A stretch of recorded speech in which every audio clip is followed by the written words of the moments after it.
Hello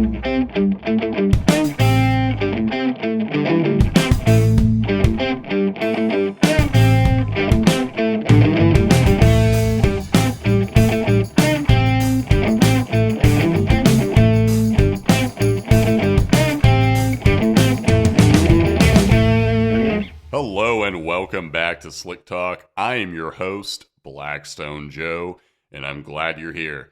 Today is Monday, December 5th. First episode since Thanksgiving week. I hope everyone's Thanksgiving was a good one. Hope the turkey was not dry. If you listened to our last episode, I tried my best to help with that. Needless to say, we have a lot to be thankful for at Blackstone, especially when it comes to listeners of this show. If you follow us on Facebook and Instagram, I recently posted a wrapped year in review, stats that include how we've performed, how we've continued to grow, both in the places we're being listened to, we're up to 12 countries now, as well as the amount of listeners that we have. It never ceases to amaze me, the continued support that we've racked up over the years. We're heading into year 4, so if you like what you've heard so far, stick around. There's more where that came from. You know, sometimes people ask me if my voice is always this deep, and I think that's like kind of rude, right? Like, I don't want to be sounding like I'm doing a tame Batman impression all of the time. It's just like this. It's my baritone to bear, okay?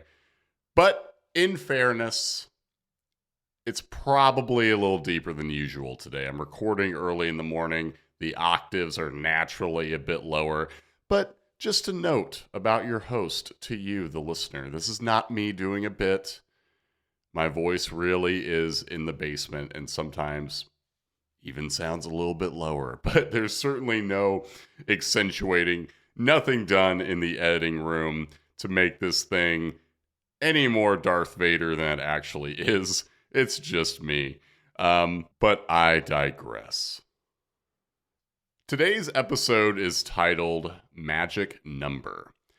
When I think of the term magic number, being the sports fan I am, my mind immediately goes to how many games my team has left to clinch a division title, a wild card spot, something along those lines. I remember watching baseball growing up and always wanting to know, at least if the Cubs were having a good year, what was their magic number to get to the playoffs.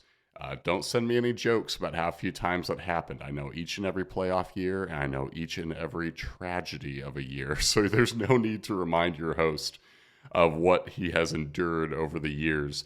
But a magic number, if applied to used oil analysis, could be something very different. And in this case, a customer emailed me and they asked, is there anywhere on this report where I could find a quote unquote magic number that tells me what's going on, basically? I'm paraphrasing to some extent, but the key factor here in this customer inquiry was whether or not they could look at any particular number, or if we had a number somewhere that they didn't notice that would give them the lowdown right then and there. They could see, oh, well, there's this score or this grade. And I know immediately, without reading anything else, how my engine, my transmission, whatever it is they're sampling, how that system is doing. Short answer, if you are not familiar with anything we do, is no. There is not a magic number. I suppose boiling things down to something as simple as a letter grade or a score, I suppose that could be helpful in some instances, but that's not the approach I prefer. And I'm going to tell you why. So in order to produce a score, I suppose you would rely on the results, at least if they match a spec, if they are high or low. You would rely on these results and then package them up in a neat grade or score that says, okay, you've accumulated this many readings are low, good score, or this many readings are high, bad score. Like, you would have to have a standard, right? And then whether or not levels or results meet that standard, then you would produce a score. But what I know, and what each and every analyst in this building understands as well, is the importance of context to each and every result. What we do here is start by comparing your spectral results to averages.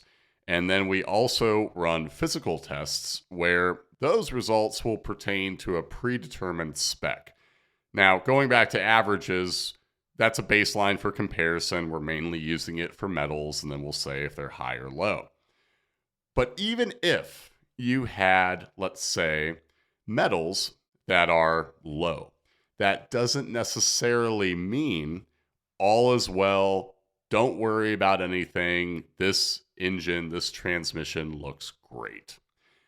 And going further into spectral results, you could have, let's say, additive elements that don't match up with what we typically see on average. Usually not a problem in engine oil, but some transmissions, for example, need a very specific additive package. So maybe levels don't match up there, and that could be a problem. But if you have, let's say, low levels across the board, here's why that doesn't necessarily equal out to something good. It matters, first of all, how long it took to accumulate these low levels. What can happen pretty often is a customer will have a situation where, rightfully so, they're concerned about how their engine is doing, and they will send in a sample with, let's say, 10 miles on it, and levels will be low as they would be in essentially unused oil. But the caveat is that metals have not had much time at all to accumulate. Likewise with contaminants. Now, we could see traces that have carried over from a previous fill, but in such a brief interval, it's hard to say exactly how that engine, how that transmission is doing. And even if there are levels that have carried over that are concerning, maybe you've made repairs and you're truly on the road to recovery. But in such a brief interval, we can't really see or suss out how much metal is being generated per mile, per kilometer, per hour, whatever interval you're using. And there's reason to maintain a little bit of caution as we are looking at how exactly this system is doing or how it's recovering, let's say. Now I want to switch gears to if levels are high and why I would not want to extrapolate high levels into a simple score or letter grade and call it a day. Again, context is key.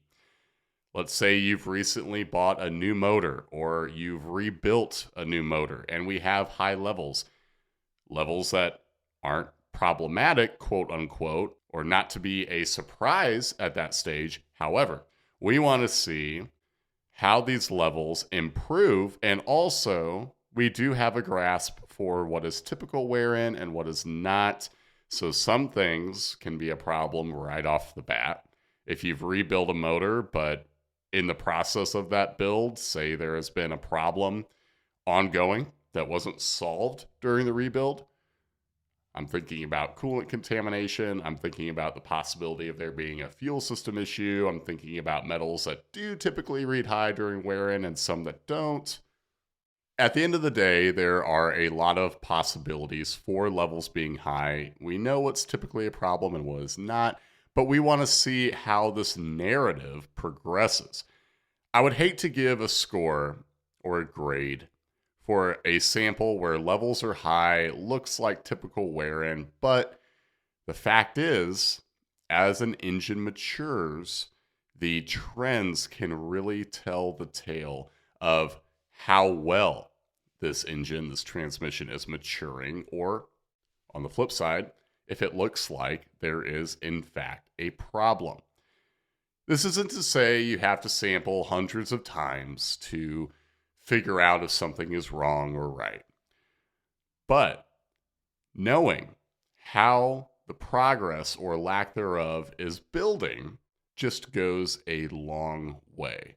And understanding what to monitor, understanding what the possibilities are with levels that are high, and then tracking how trends build and then understanding what to look for moving forward is a much more meaningful, all-encompassing, comprehensive approach to taking care of whatever that system is that you're sampling.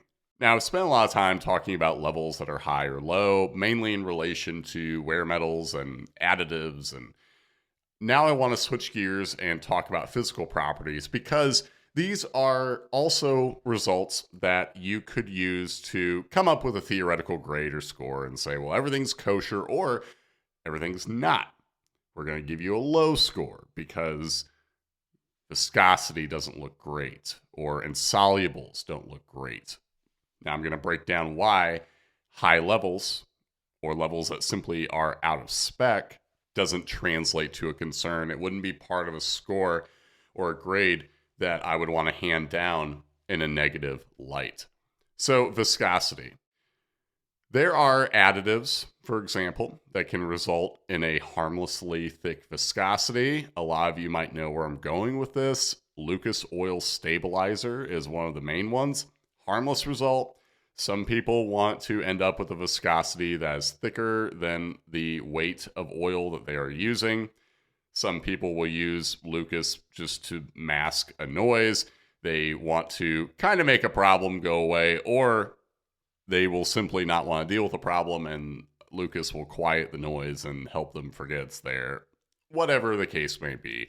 You can use Lucas. It's not going to hurt anything, but it will end up usually in a high viscosity. Not to be a concern, though. I would not see a viscosity that's a bit out of the expected range and then say, well, this is clearly an issue, when I know that it is a common, also harmless result of using the additive. There are other additives, oil treatments, that can raise that viscosity. Now, on the flip side, there are additives that can thin a viscosity. If you've used something solvent-based right before the oil change, it can cause a low viscosity. It'll probably cause a low flash point as well. And again, if we have the context of the additive, we know whether or not that's to be a concern. Even if you don't use additives, some engines will harmlessly shear the oil down. So there can be a result out of spec for that reason. And again, we know what engines typically shear the oil. Ones I've talked about before on the show include the 6.0 Power Stroke. A lot of motorcycle engines do it. In fact, it's honestly odd if you have a motorcycle sample that's been in use for a while and does not have a low viscosity. If it does end up having a normal one, good for you. But we know that a low reading, it just isn't unusual, and it's something of an expectation. So right there, I would not include a out-of-spec viscosity as a right off the bat, this is a concern, or this would go against your engine score. I would not hand down any sort of negative connotation with that viscosity when I know what it's related to. Now, obviously, it would be a disservice not to mention the fact that sometimes a viscosity can be related to a problem. If you have an oil that's overly sooty, it might end up thick. If you have an oil that's full of excess fuel, then it might be thin. But understanding why it's thick or it's below spec at the end of the oil run is key in determining whether or not it is a sign of trouble. You need to go beyond the singular result. That's really, I guess, my mission with this episode overall, is to not take any one particular result and then proceed to assume things about the engine or transmission or differential or whatever it is you're sampling. Don't make an assumption about the overall condition, and don't put all your eggs in one basket with results unless we are really saying as much in the comment. Again, the comment that we write, that we include with each and every report, tells the tale, and it will tell you exactly if there is, in fact, one singular result. But don't worry about finding that quote-unquote magic number on your own. It's rare, but yes, if there is a case where coolant contamination is so obvious and it's wreaking havoc, then that would be the focal point. That would be the result you want to pay closest attention to. But by and large, I would stray from, taking a high or low viscosity, taking metals that are high or very low, like I mentioned earlier, due to the oil simply just not having a lot of use on it, and then proceeding to make a hard and fast call about the condition that that system is in. You don't want to rely on this sort of approach. It simply doesn't do you any favors and also just doesn't take into account the why. We are always in the business of not only reporting the result, but helping you understand why that result might be. Now, granted, not every result has a quick and easy explanation, but something that was mentioned on this show by the president, Ryan Stark, when I interviewed him, which has always stuck with me, is when there's something unusual in the oil, there's a reason. And you can bet that if it's related to contamination or if it's related to poor wear, contaminants that are common to find, coolant, fuel, excess dirt, so on. If the oil has a high viscosity, high insolubles, we can understand those as signs of excess heat. I'm just giving you examples of things where if there is something unusual, you can bet there is, in fact, a reason, and we will suss out whatever that reason is to the best of our ability and then help you move forward from there. So while I can certainly understand the want for a simplistic evaluation, something you can point to and then right away understand this result is high, it's low, equals out to such and such score, the multi-layered, multifaceted approach that we employ does a lot more, not only for the system that you're sampling, but for your understanding of the results. It can take time, and I certainly understand that. Oil analysis is a complex beast, and it took me a while as well to understand what these results mean for each and every instance you come across, whether you are analyzing engine oil or coolant or gasoline or diesel fuel. The list is pretty lengthy of what it is you can sample. And I understand that it can be a lot to take in, and understanding why we didn't highlight one element or another, why this result is highlighted in bold, but we didn't really make too much of it in the comment. It can take a while to understand the method to the madness. But over time, as you sample an engine, as you build trends, as you read the comments, you will begin to understand this massive results and what all it can mean.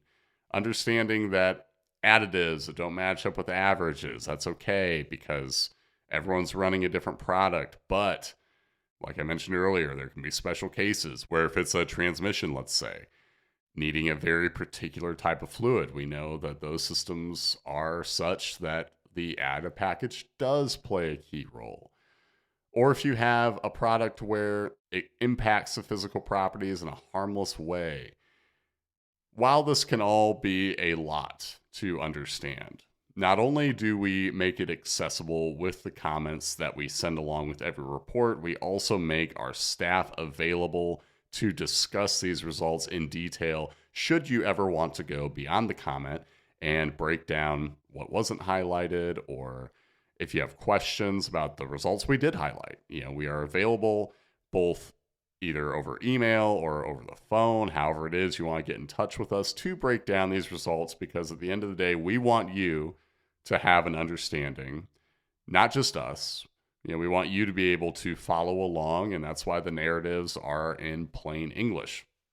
So while there is no magic number on your oil report, you can bet there's still magic in the results.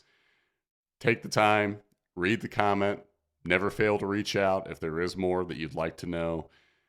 But at the end of the day, I believe that this approach does right, both by you and whatever the system is that you're taking care of.